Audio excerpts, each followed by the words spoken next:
Yumuyuko tayo ng may paggalang at lungkot, habang inaalala natin si Albert Henry Brown, ang pinakamatandang nakaligtas na veterano ng Bataan Death March, na pumanaw sa edad na 105. Ang kanyang buhay ay patunay na ang espiritu ng tao ay kayang manatili kahit sa pinakamadilim na oras ng sangkatauhan.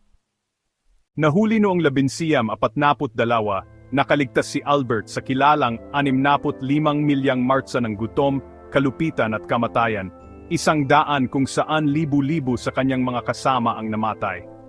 Pagkatapos, tiniis niya ang mahigit 3 taon sa mga kampo ng bilangguan ng Hapon. Ang kanyang katawan ay basag ngunit ang kanyang kalooban ay matatag. Sinabi ng mga doktor noon na hindi siya abot ng 50. Ngunit dinala niya ang kanyang mga peklat, ang kanyang mga alaala, at ang kanyang katotohanan ng mahigit 1 siglo. Sa kanyang pagpanaw, isang mahalagang saksi sa hindi maisip na pagdurusa ang tumahimik.